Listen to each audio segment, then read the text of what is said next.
हरे कृष्णा। श्रीधाम वृंदावन रहस्यों से भरा हुआ है।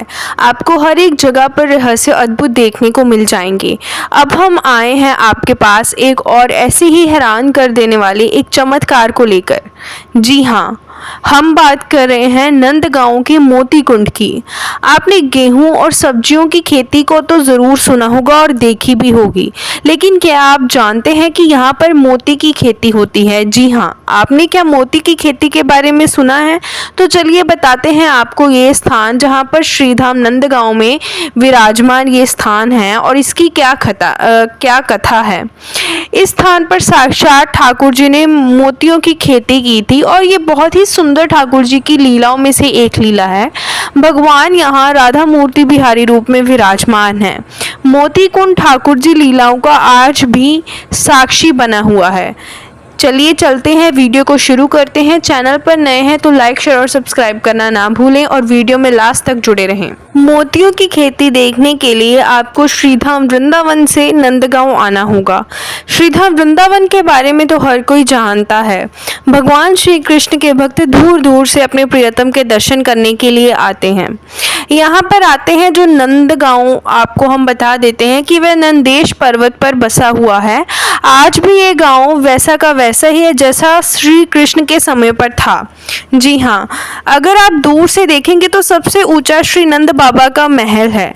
इस महल के बिल्कुल सामने ही ये मोती कुंड है और बहुत से भक्तजन यहाँ पर स्नान करते हैं। अब इस सरोवर को जानने से पहले आपको पता होना चाहिए कि इस कुंड की पुरानी कथा क्या है।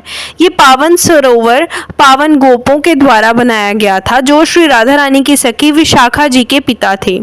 मान्यता है कि भगवान श्री कृष्ण और बलराम जी अपने जो गायें चिराने आते थे यहाँ पर और यहाँ पर ही वह पानी पीते थे। कलयुग हो या द्वापर युग, बिना श्री राधा कृष्ण के तो तब भी अधूरा था और आज भी है। तो आखिरकार हुआ क्या कि जब वह यहाँ पर पानी पीने आते थे तो खेलते खेलते अब वह यहाँ पर ही पानी पीते थे, विश्राम करते थे। तो अब चलते हैं मोतियों के पेड़ की ओर। यहाँ पर मोती फूल के रूप में खिलते हैं। जी हाँ, जो कुंड के बारे में हम आपको बता रहे हैं उसके पास ही पेड़ है ये। और पुराणों में लिखा गया है कि भगवान श्री कृष्ण की नंद बाबा ने मोती जो दिए थे वह तभी भगवान ने इस स्थान पर आकर मोती को बो दिया था।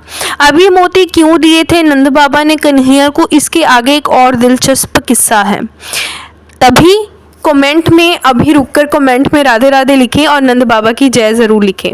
जब भगवान ने गोवर्धन पर्वत उठाने की लीला की तो तब भगवान श्री कृष्ण और श्री राधा रानी जो थे, श्री वृषभानु ने नंद बाबा की उनसे खुश होकर भी दिए थे। और एक पुरानी कथा ये मानी जाती है कि जब वृषभानु की पुत्री यानी कि हमारी श्रीमती राधा रानी और भगवान श्री कृष्ण की सगाई हुई तो उन्होंने उपहार के तौर पर जो नंद बाबा थे उनको ये मोती दिए थे। कई ग्रंथों में ये वर्णन किया गया है कि तब नंद बाबा परेशान हो गए कि वह इतने सारे मोती कैसे लेकर जाएं। तब नंद बाबा चिंता में पड़ गए कि इसमें इतने महंगे मोती वे कैसे रखेंगे। तभी श्री कृष्ण उनकी चिंता समझ गए तो फिर यशोदा माता से लड़कर वह मोती ले गए। तब उन्होंने घर से बाहर निकलकर एक पेड़ के नीचे मोतियों को बो दिया था। तभी जब यशोदा माता ने श्री कृष्ण भगवान से पूछा कि मोती कहाँ है तो प्रभु के बताने पर यशोदा माता उन्हें बहुत गुस्सा हुई। तब नंद बाबा को जब पता लगा तो लल्ला से बहुत गुस्सा हुए और फिर नंद बाबा ने कहा कि वह ज़मीन खुदवाकर वो मोती निकालें क्योंकि वह इतने महंगे उपहार में आए हुए हैं।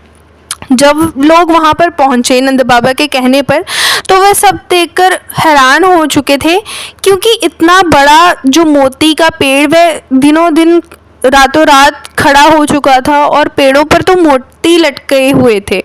तब फिर बैलगाड़ी भरकर घर पर मोती भेजे गए। तभी से कुंड का नाम मोती कुंड पड़ गया। नंदगांव का मोती कुंड आज भी भगवान श्री कृष्ण और श्री राधा रानी की सगाई का प्रतीक है। जी हाँ, आज भी जब लोग 84 फीस की यात्रा करते हैं, 84 कोस की यात्रा करते हैं तो नंदगांव में आते हैं तो वे मोती जैसे फल बटोरने के लिए ज़रूर रुकते हैं। तो तो बहुत सी ऐसी कथाएं हैं जो आपको यहाँ पर देखने को मिलेगी। और सबसे बड़ी बात कि जैसे फल बटोरने के लिए वह जब रुकते हैं तो यहाँ पर क्या है कि पूरे ब्रिज में जो पीलू के पेड़ लगे हैं, लेकिन यहीं लगे पीलू के पेड़ जो हैं वहाँ पर मोती लगते हैं। यानी कि पीलू एक नाम का पूरा वृक्ष है जो पूरे ब्रिज में लगा हुआ है, पर माना जाता है कि पीलू के पेड़ पर जो है वो मोती लगते हैं। सिर्फ मोती कुंड के पास ही आपको ये पेड़ मिलेगा। ये श्रीधाम वृंदावन के सबसे रहस्यमय मंदिरों में से एक मंदिर माना गया है जो बहुत कम लोग जानते हैं। ये लीला करने के बाद भगवान श्री कृष्ण को मोती बिहारी के नाम से पूजा जाता है, क्योंकि उन्होंने मोतियों की खेती की थी। ये मंदिर कुंड के तट पर बना हुआ है। श्री राधा रानी की कृपा आप पर सदैव बनी रहे।